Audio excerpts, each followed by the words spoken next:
तो कली का जो प्रभाव है ना,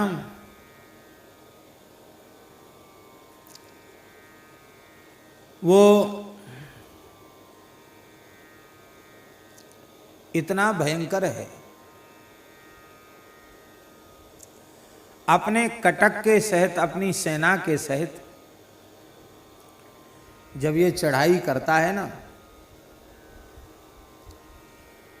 तो उस समय कोई भी साधन इस जीव के काम नहीं आता।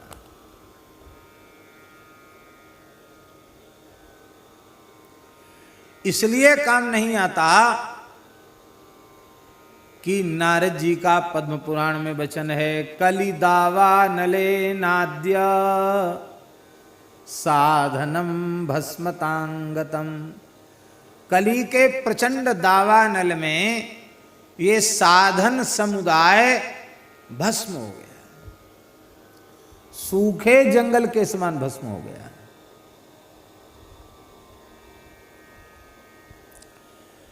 ऐसी अवस्था में केवल राम नाम रूपी अग्नि ऐसी है जो कलयुग की, उस कलयुग के उस जाड़े से बचा सकती है।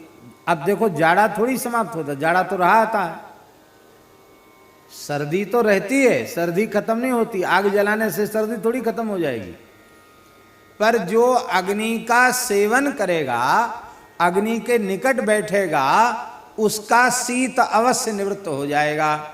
इसी तरह से हम आप कलयुग नहीं बदल सकते, पर राम नाम रूपी अग्नि का सेवन करेंगे तो कलयुग का जाड़ा प्रभाव करेगा नहीं। जो अग्नि के पास बैठेगा उसको जाड़ा नहीं लगेगा। हरिनाम के आश्रय में जो रहेगा उसके ऊपर कली का प्रभाव पड़ेगा नहीं। एक दो महापुरुष ऐसे हुए हैं।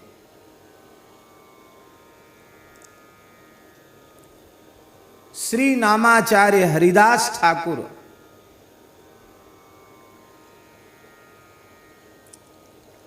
जिनकी नाम निष्ठा कैसी अनुपम अद्भुत थी, श्रीमन महाप्रभु जी का उन्हें कितना अनुग्रह प्राप्त था। कैसे भाग्यशाली श्री हरिदास ठाकुर, जिनके देह को स्वयं महाप्रभु जी ने समाधिस्थ किया, जिनका भंडारा स्वयं महाप्रभु जी ने भिक्षा मांग करके किया। ऐसे नामाचार्य, जिनके मृतदेह को लेकर महाप्रभु जी ने उद्दाम नृत्य किया, कीर्तन किया। कैसे भाग्यशाली। हम समझते हैं कि यदि रामावतार के काल के सबसे भाग्यशाली जटायु हैं, कृष्णावतार के काल के सबसे अधिक भाग्यशाली पितामह भीष्म हैं, तो चैतन्य अवतार काल के सबसे अधिक भाग्यशाली श्री नामाचार्य हरिदास ठाकुर हैं, जिन्हें महाप्रभु का इतना वात्सल्य, इतना स्नेह, इतनी कृपा, इतनी करुणा प्राप्त हुई। वह केवल और केवल निष्काम भाव से हरिनाम का आश्रय लेने के कारण उन हरिदास ठाकुर को पथ भ्रष्ट करने के लिए, कलंकित करने के लिए दुष्टों ने न जाने कैसे कैसे षड्यंत्र रचे। वेश्या को भेज दिया, लेकिन वह भी हरिदास ठाकुर की सन्निधि पाकर के परम साध्वी हो गई, नाम निष्ठ भक्ता हो गई। उसके जीवन का अध्याय ही बदल गया। मानो उसकी मोह रूपी, विषय रूपी रात्रि विदा हो गई और विवेक रूपी सूर्य का उदय हो गया, नव प्रभात उसके जीवन में हो गया। कल तक जिसके जीवन का ऐसा एक पक्ष था और अब वह दूसरा ही पक्ष हो गया।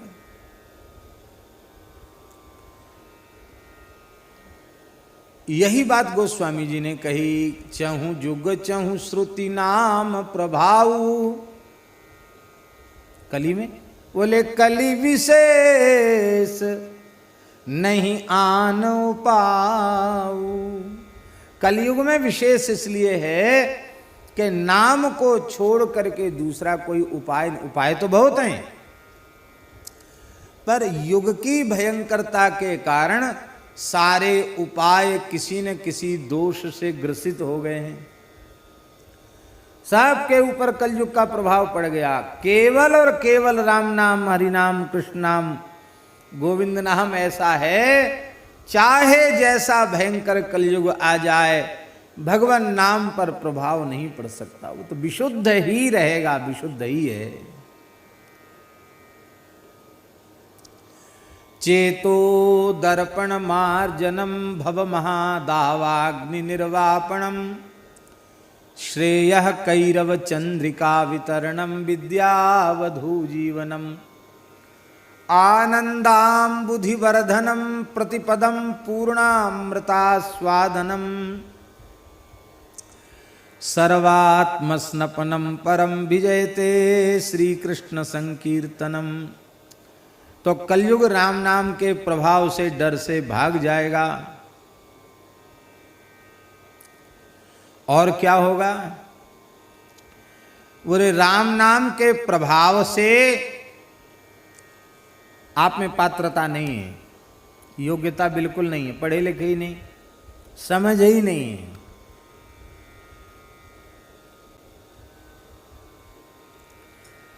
लेकिन केवल राम नाम जपने लग जाओ तो राम नाम के प्रभाव से सब कुछ प्राप्त हो जाएगा। हमारे महाराज जी सुनाते थे, पहाड़ी बाबा महाराज, खाक चौक में एक महात्मा थे, बहुत पुरानी बात है, उनका नाम दामोदर दास जी था, हमने उनको नहीं देखा। तो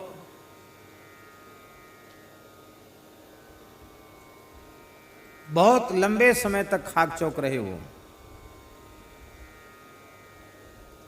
ठाकुर जी की रसोई बहुत अच्छी बनाते थे। हमारे यहाँ खाक चौक की महाराज जी के समय मर्यादा बहुत ज़्यादा थी। रसोई में साधु तो होना ही चाहिए, विप्र कुलोत्पन्न भी होना चाहिए, दूसरे व्यक्ति का प्रवेश नहीं। लोग कहते महाराज जी ऐसी बात मानते हैं, भेद मानते हैं, ऐसा लोग कहने वाले कहो, पर वो कहते नहीं, रसोई पूजा में हमारे यहाँ मर्यादा नहीं होगी। कुआ के जल से सारी रसोई बनती थी, कपड़ा से छान कर जल का प्रयोग, पुराने संत थे। तो भंडारा था, भंडारे में ब्रजवासी हलवाई पक्की रसोई बनाने आते थे। उनका भी बड़ा नियम था महाराज, वो खूब घर से नहा के आए हैं, पर खाक चौक में आके उनको कुआ के पानी से नहाना पड़ेगा, चाहे ठंड हो चाहे कुछ हो। फिर कोरा कपड़ा महाराज देते, कोरी साफी, बंगाली साफी आती वो लाल सरंग की चौकड़ी वाली, एक साफी पहन लो, एक साफी ओढ़ लो, कमर में बांध लो, कोरा कपड़ा पहन के रसोई बनानी पड़ेगी। और रसोई से बाहर निकल गए फिर नहाओ। तो वो गिने चुने ब्रजवासी थे जो बाबा के यहाँ रसोई बनाने आते, पर रसोई बहुत सुंदर बनती थी। तो दामोदर दास जी रसोई बनाते। एक दिन भंडारा था, तो जिस दिन भंडारा होता उस दिन रसोइयों को छुट्टी होती। तो वो बैठे थे मंदिर के द्वार पर और माला फेर रहे थे, जगमोहन में बैठ के हजारा माला फेर रहे थे। महाराज जी ने पूछा, दामोदर दास? हाँ महाराज। देख घड़ी में कितना बज गया, बड़ी घड़ी थी पुरानी, कितना बज गया। वे ऐसे महात्मा थे कि हम समझते हैं 35-40 साल लगातार एक आसन से रह गए वो वहाँ।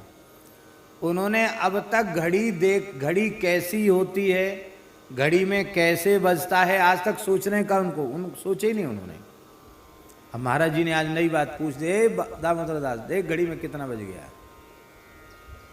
बूढ़े थे, ऐसे हाथ करके बोले, हो महाराज हो नाव जानत, देहाती भाषा बोलते थे, हो नाव जानत महाराज, छोटी सुई बड़े सुई से 4 अंगुल दूर है, अब हिसाब आप लगा लो। छोटी सुई से बड़ी सुई 4 अंगुल दूर है, आप हिसाब लगा लो।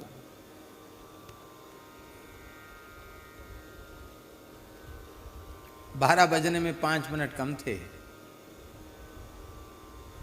वो ये नहीं गिनती जानते थे कि 12 की संख्या कैसी होती है, 8 की संख्या कैसी, वो कुछ नहीं समझते। बड़ी सुई छोटी सुई से 4 अंगुल दूर है। महाराज बोले है तेरी जेरे तेरी, बुढ़ा हो गया मरने को आया, अब तक घड़ी देखना नहीं आया, खाली माला फेरता है और कुछ नहीं आता है, राम राम राम कुछ नहीं आता है। ऐसे सरल महात्मा थे। महाराज जी बोले दामोदर दास बैसाख की विदाई कब करोगे? महीना की विदाई होती थी महाराज के यहाँ, कढ़ी पकौड़ी बन के तब महीना की विदाई होती थी। बैसाख की पूर्णिमा थी, कढ़ी पकौड़ी, कढ़ी छोंक दी उन्होंने, पकौड़ी बना दी और बस अब अपने बैठ गए भजन करने। मंदिर में भोग उसर गया, गए पंगत तो कर ले। महाराज भजन करते करते भगवत धाम चले गए, हाथ में माला, द्वादश तिलक, भजन करते करते ठाकुर जी के यहाँ चले गए। महाराज जी कहते थे पढ़े लिखे लोगों के कल्याण में तो संदेह देखा, पर भोले भाले बिना पढ़े लिखे राम राम जपने वाले, उनका बड़ी सरलता से कल्याण होते देखा है हमने। ऐसी कई घटनाएं सुनाते थे।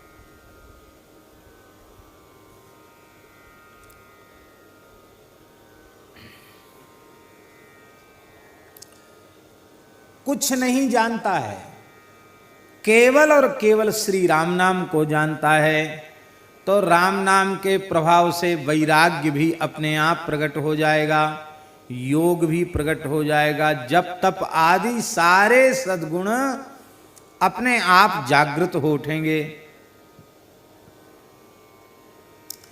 इतना ही नहीं,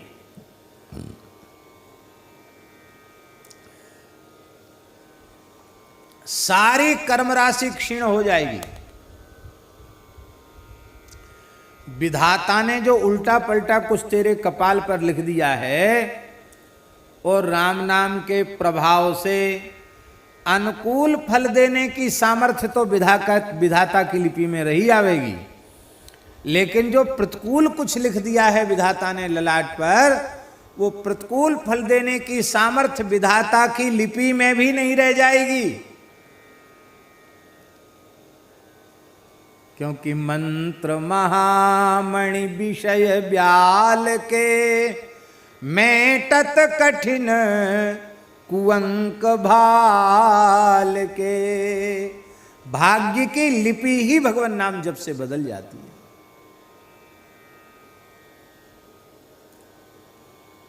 भाग्य की लिपि बदल जाती है। और क्या होगा? यदि तू मेरे कहने में आकर के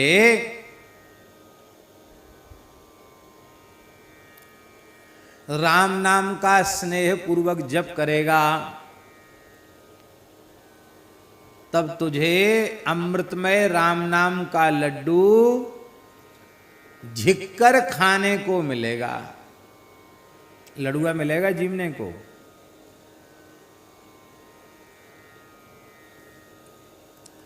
खूब प्रेम से आपने लडुआ बनाया। राजस्थान में तो चूरमा के लड्डू खूब बनते हैं, तरह तरह का चूरमा बनता है राजस्थान में। और हमारे महाराज जी कहते थे, कहते चूरमा एक कंगला साई होता है, एक त्यागी साई होता है। बोलो भक्तवत्सल भगवान की। कंगला साई कैसा? बोले चूरमा का लड्डू तो बन गया, पर मुंह में खाने से चिपकता है चूरमा, वो कंगला साई है। और त्यागी साई क्या है? बोले चूरमा का देसी चूरमा। देसी चूरमा अलग होता है। देसी चूरमा क्या है? बढ़िया मोमन डाल करके सुंदर बाटी बनाई, और बाटी बनाकर कंडे की आंच में बाटी बना करके टिक्कड़ बना के उसकी विभूति झाड़ के उसी को उसका चूरमा बना दिया। उसमें थोड़ा गुड़, उसमें घी, तो इतना घी कि लड्डू ऐसे हाथ में चूरमा का लो तो उंगलियों के नीचे से टप टप घी गिरने लग जाए, उसको महाराज कहते थे त्यागी साई चूरमा। एक कंगला वाला कंगला साई चूरमा, एक त्यागी साई चूरमा। लड़ुआ हाथ में ले तो घी टपकने लग जाए, ऐसा चूरमा। चुचेमा घी का, चुचाने वाला घी, ऐसा चूरमा। पर महाराज ऐसा चूरमा आप कितना खाओगे? ज्यादा तो नहीं खा सकते। मान लो कथनचित खा ही गए ज्यादा तो डकार आएगी, बदहजमी हो जाएगी, पेट चढ़ जाएगा, पेट चल जाएगा, जाने क्या क्या उपद्रव नहीं हो जाएंगे।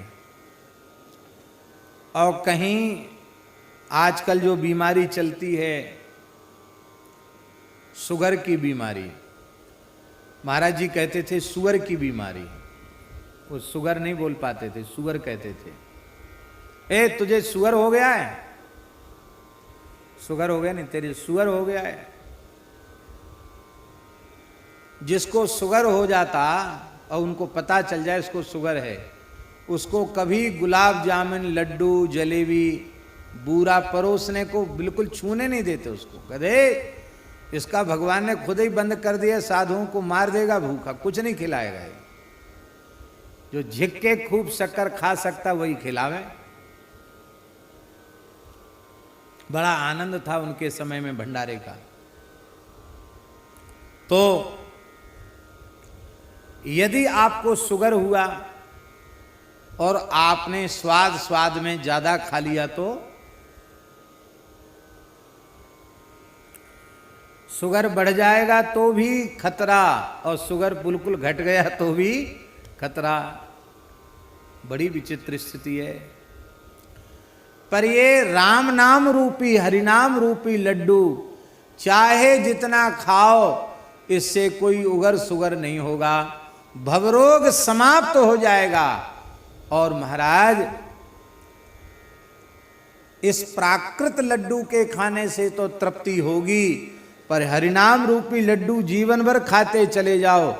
22-22 घंटा तक लड्डू खाने वाले जीवने वाले महापुरुष भये हैं, 22.5 घंटे तक लड्डू जीवने वाले भये हैं, लेकिन संतोष उन्हें भी नहीं हुआ।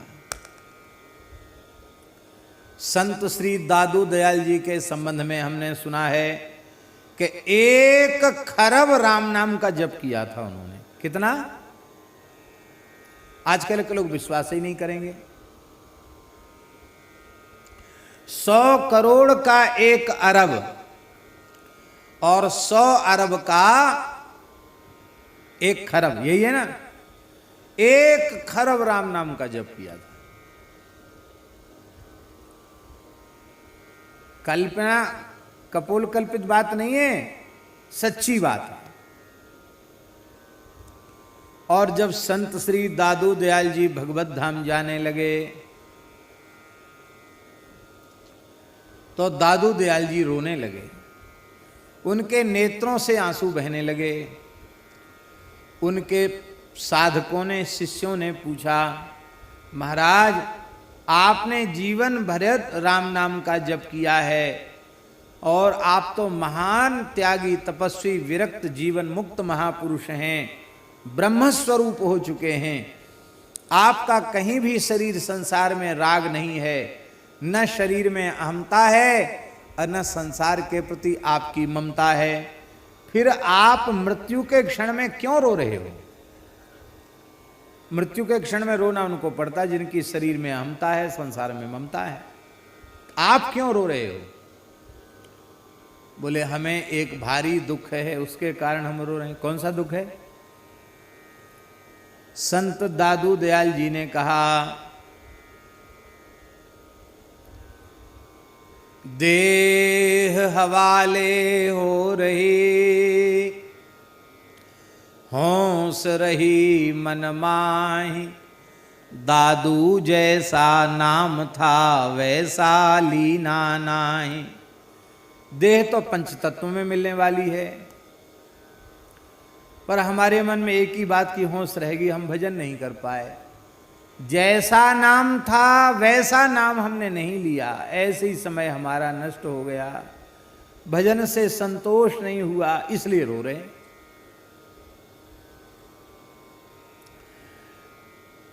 फुलेरा गांव के पास नारायणा है, हमारे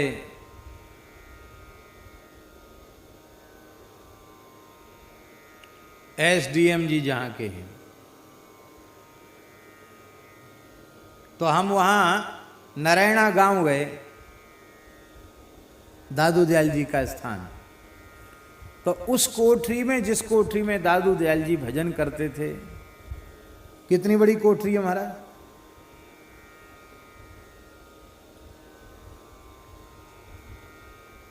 आदमी न तो खड़ा हो सकता न लेट सकता, वो कोठरी कहें कि उसको गुफा कहें, छोटी सी ऐसी कोठरी। वे दादू दयाल जी जिनका दर्शन करने शाहनशाह अकबर आया था, वो कोठरी आज भी है दादू दयाल जी की। महाराज जी थोड़ी देर हम बैठे, 400-500 वर्ष हो गया, लेकिन आज भी उस कोठरी में आप शांति से बैठ जाइए गुफा में, तो लगेगा कि यहाँ के कण कण से राम नाम प्रकट हो रहा है। आप थोड़ा अंतर्मुख होकर बैठ जाइए, चित्त की वृत्ति स्वाभाविक रूप से शांत हो जाती है, स्वाभाविक रूप से नाम में मन लगने लग जाता है। ये क्या है? ये जिस स्थान पर संत ने बैठकर राम नाम किया, उस स्थान का प्रभाव, उनके द्वारा किए गए भजन का प्रभाव उस स्थान में आज तक व्याप्त है। रोम रोम से भगवान नाम प्रकट होने लग जाता है। कल जिन संत का हम दर्शन करने गए थे, श्री दुधिया बाबा, उन्होंने एक महान संत का, कई संतों का स्मरण किया, उनमें उन्होंने एक राधे श्याम बाबा का स्मरण किया, झाड़करी जंगल का स्मरण किया, राधे श्याम बाबा का स्मरण किया उन्होंने। श्री राधे श्याम बाबा ने झाड़करी के जंगल में 56 वर्ष, महाराज जी 1 वर्ष 2 वर्ष नहीं, कितने वर्ष, 56 वर्ष झाड़करी के जंगल में एक स्थान पर एक जगह रह करके और एक दोना छाछ पीते थे महाराज जी। 24 घंटे में एक दोना छाछ और इतना सा गुड़, बस ये ही आहार था और कोई आहार नहीं था। 56 वर्ष तक उन्होंने नाम जप किया। कितने वर्ष तक, कितनी संख्या में किया? 1 अरब महामंत्र का जप किया, 1 अरब की संख्या में। और वो उनकी गिनती भी अलग ही थी। हरे राम राम राम हरे हरे, हरे कृष्ण कृष्ण कृष्ण हरे हरे, इसको 16 गिनती नहीं किया उन्होंने, 1। हरे राम राम राम हरे हरे, हरे कृष्ण कृष्ण कृष्ण हरे हरे, 1। इस प्रकार की गिनती से 1 अरब महामंत्र का जप किया। कल बाबा कह रहे थे कि आज भी वहां शुद्धात्मा से कोई छाछ लेता है और छाछ भोग लगाता है, तो आज भी वह कदम के पत्तों में दोना आ जाते हैं। उन्होंने एक बार मन में मनोरथ किया राधे श्याम बाबा ने कि ठाकुर जी के लिए कदम के पत्ते के दोना बन जाते थे और उनमें ठाकुर जी छाछ पीते थे। कितना हो, कदम का पत्ता इतना सा होता है, दोना कितना बनेगा, इतनी सी दोनी बनेगी, 2-4 तोला छाछ आएगी, ऐसा उनके मन में आया। तो महाराज भजन कर रहे थे, उन्होंने देखा पेड़ के ऊपर, तो कदम्ब के पत्ते में इतने बड़े बड़े दोना थे कि एक एक पत्ते का एक दोना अपने आप बना हुआ, प्राकृतिक रूप से बना हुआ दोना, जिसमें 3 पाव तक छाछ आ जाए। आप सोचो, आपकी बुद्धि कल्पना कर सकती है कि कदम, देसी कदम्ब के पत्ता में 3 पाव छाछ आ जाए। वे राधे श्याम बाबा जिनको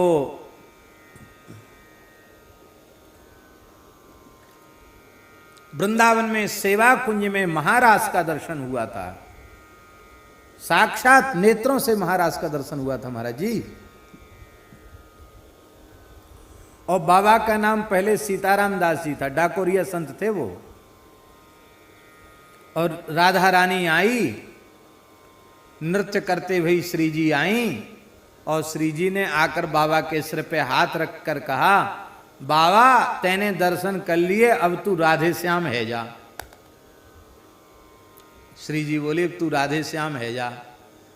और बाबा इसके बाद वहां से बाद गिरिराज जी में आए, तो अपने आप ब्रजवासी उनसे राधे श्याम बाबा कहवे लग गए, अपने आप। उन्होंने किसी को नहीं बताया कि राधा रानी हम जो बाबा तू राधे श्याम है जा।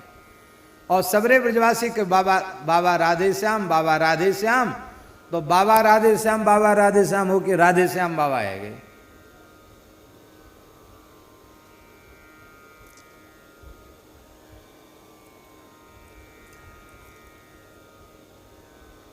इस लड्डू के खाने से कभी तृप्ति होने वाली नहीं है। कोई रोग आदि व्याधि शरीर में बढ़ जाएगी ऐसा नहीं। इसकी मिठास शुगर बढ़ाने वाली नहीं है। राम नाम रूपी लड्डू ये तो महाराज भवरोग रूपी महाव्याधि का समन करने वाला ये मोदक है। हमारे यहाँ साधुओं में पंगत में जो सिया हरि नारायण गोविंदे बोलते हैं, उसमें तरह तरह के कीर्तन हैं।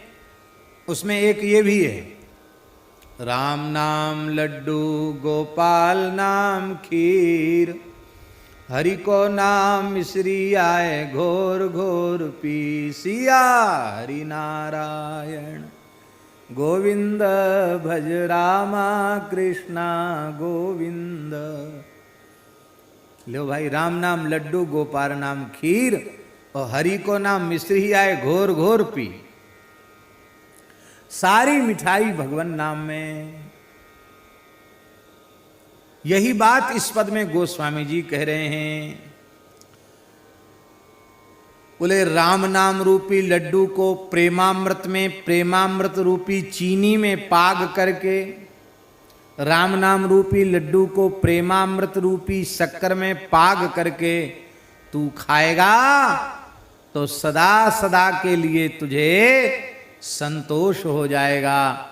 फिर तुझे इन देह गेह में आसक्त विषयी पुरुषों के द्वार पर अन्न धन द्रव्य दक्षिणा इसके लालच को लेकर गृहस्थियों के द्वारों पर भटकना नहीं पड़ेगा। फिर तुझे परम संतोष प्राप्त हो जाएगा।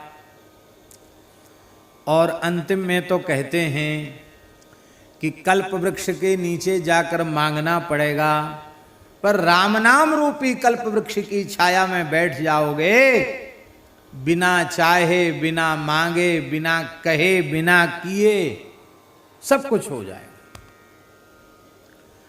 और तेरा परमार्थ भी सिद्ध हो जाएगा।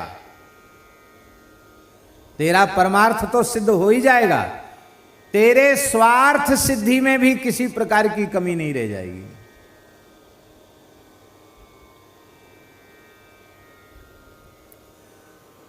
बड़ौदा में 9 दिन का अखंड संकीर्तन हुआ श्री राम जय राम का। परम श्रद्धेय पूज्य श्री डोंगरी जी महाराज उसके यजमान थे, मनोरथी थे। और कीर्तन था पूज्य श्री प्रेम भिक्षु जी महाराज का, और कीर्तन कराने वाले यजमान थे डोंगरी जी महाराज। और जब 9 दिन के अखंड श्री राम जय राम कीर्तन के बाद नगर संकीर्तन की शोभा यात्रा निकली, तो श्री डोंगरी जी महाराज की संतों में कैसी श्रद्धा थी। पूज्य श्री प्रेम भिक्षु जी महाराज की खड़ाऊं अपने सिर पर रख करके, मस्तक पर विराजमान करके डोंगरी जी महाराज बिना पदत्राण के पैदल पैदल यात्रा में चल रहे थे, और लगातार उनके नेत्रों से प्रेमाश्रु बहते रहे। ऐसे अनुरागी प्रेमी थे पूज्य डोंगरी जी महाराज। और श्री प्रेम भिक्षु जी महाराज वो तो बड़े दैन्य भाव से भावित महापुरुष थे, लेकिन उनके लिए हाथी मंगाया। हाथी, उनको हाथी पर बिठाया। बोले महाराज आपको तो हाथी पर बैठना पड़ेगा। पीछे पड़ के आग्रह पूर्वक उनको हाथी पर बिठा दिया। तो जिनको हाथी पर बिठा दिया प्रेम भिक्षु जी महाराज, उनके नेत्रों में भी प्रेमाश्रु बह रहे थे। महाराज जी आप इतने भावुक क्यों हो रहे हैं? तो आपने हाथ जोड़कर कहा, हों तो सदा, गोस्वामी तुलसीदास जी की एक पंक्ति कही, हों तो सदा खर को असवार, तेरे ही नाम गयंद चढ़ायो। हम तो सदा से गधे पर बैठने लायक थे, पर धन्य है श्री राम नाम महाराज, आज हमारे जैसे एक अति तुच्छ प्राणी को हाथी पर बिठा दिया। हमारे कहने का आशय ये है कि आप कुछ भी न चाहो तो संसार की सर्वोच्च वस्तु बिना चाहे, बिना मांगे, बिना उद्यम के तुम्हें बिना चाहे मिल जाएगी। चलो एक और उदाहरण दे देते हैं। कल श्री स्वामी नवल राम जी महाराज ने एक बात हमको बताई, बड़ी अच्छी लगी। उन्होंने बताया कि परम श्रद्धेय स्वामी श्री राम सुखदास जी महाराज, उन्होंने अपने गुरु जी महाराज का जो परम पद प्रयाण हुआ, राम धाम गमन हुआ, तो राम धाम गमन के बाद उन्होंने उनका बड़ा विशाल भंडारा किया, जैसे उत्सव होता है वैकुंठी उत्सव सब बनाया, और इतनी उदारता पूर्वक उत्सव किया कि उसमें कर्ज हो गया। गुरु जी के उत्सव में उनको कर्ज हो गया, तो कर्ज पटाने के लिए कथा बाँचकर कर्ज भी पटाया, कथा कह करके, और फिर सब स्थान और जो कुछ था अपने गुरु भाइयों को दे करके उसके बाद से निश्चय कर लिया 1 इंच भूमि कहीं खरीदना नहीं, अपने लिए एक भूस की झोपड़ी भी बनाना नहीं, पैसा छूना नहीं, पैसा रखना नहीं, कंचन कामनी के संपर्क मात्र का सर्वथा त्याग। और जीवन की अंतिम श्वास तक उस वैराग्यपूर्ण रहने का निर्वाह किया। आरंभ में तो बहुत से लोग करते, बाद में फिर निर्वाह नहीं हो पाता, लेकिन एक जैसा अपने पूरे जीवन का निर्वाह किया स्वामी जी महाराज ने। किसी ने कहा महाराज पैसा छूना आपने बंद कर दिया, आपको कहीं जाना हो तो कैसे जाओगे? भाई बस में तो किराया लगेगा, ट्रेन में भी किराया लगेगा, कैसे जाओगे? स्वामी जी बोले हमने जाने आने का संकल्प ही त्याग दिया है। बोले कोई काम की जरूरत पड़ गई तो कैसे करोगे? बोले हमको काम करने के संकल्प विकल्प का ही त्याग कर दिया है। अब जिसको जाने आने की जरूरत पड़ेगी ना उसको पैसे की जरूरत है, जाने आने की इच्छा ही नहीं, खत्म हो गई। अब सत्संग के निमित्त कोई ले जाना तो ले जाओ, पहुंचा जाओ, हमें अपनी इच्छा से कहीं जाना आना नहीं। तो अब हम आपसे पूछ रहे हैं महाराज जी कि इस प्रकार की त्यागपूर्ण वृत्ति से वो जीवन पर्यंत रहे, और ये बाहर का त्याग नहीं था, ये उनके भीतर का त्याग था। बाहर का त्याग ज्यादा दिन नहीं चलता है, ये उनके भीतर का त्याग था। लेकिन अब हम आपसे पूछते हैं, जो छूते हैं, जो रखते हैं, वे भले ही विपत्ति में रह जाएं, कष्ट में रह जाएं, असुविधा में रह जाएं, लेकिन जिन्होंने संग्रह परिग्रह किया नहीं, जिन्होंने छुआ तक नहीं, उनके जीवन में देखो किसी वस्तु का अभाव हुआ तो बताओ।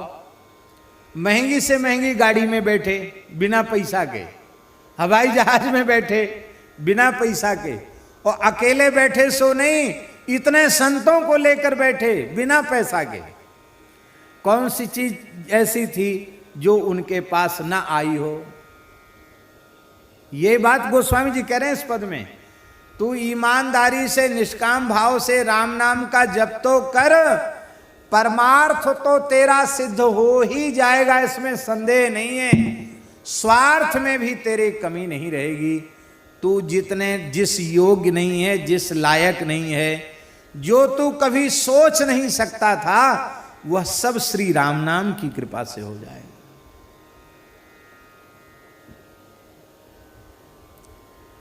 सब कुछ हो जाएगा। इसलिए तुम प्रेम से श्री नाम का आश्रय लो। किसी बात की कमी नहीं रहेगी। ये हमने इस 70वें पद का भाव कहा है। अब पद कह रहे हैं, भलो भली भांति है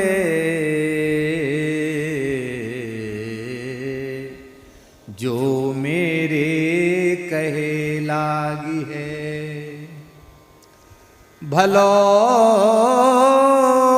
भली भांति है जो मेरे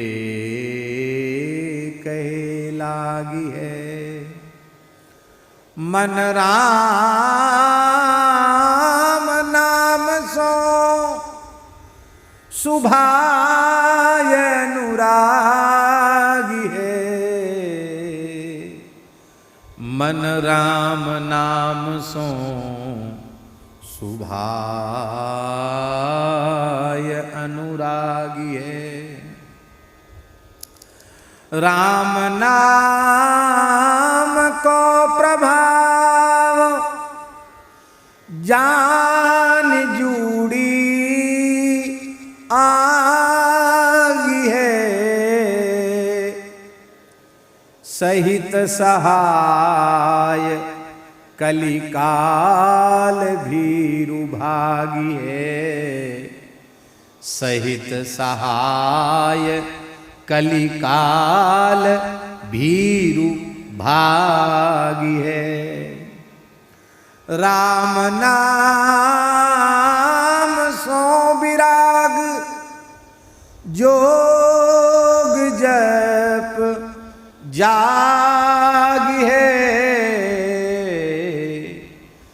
राम नाम सो विराग जोग जप जागी है।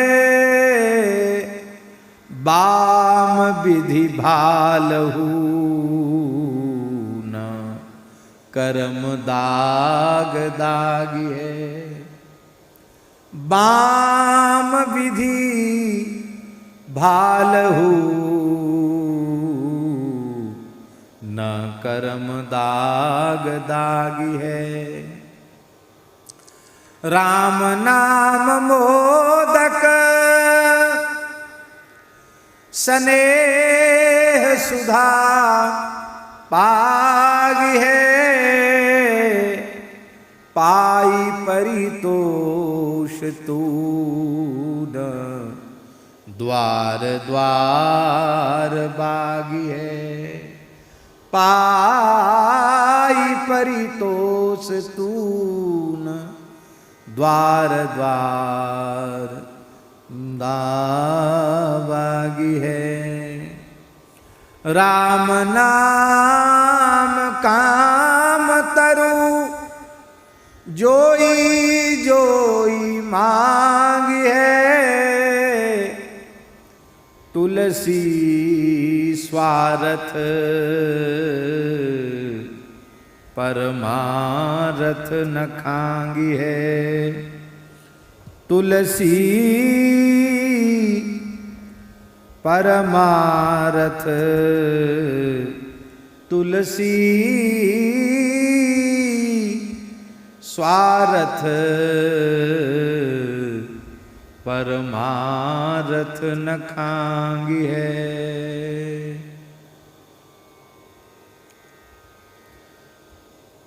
बोलो भक्तवत्सल भगवान की जय। देखो, इस पद में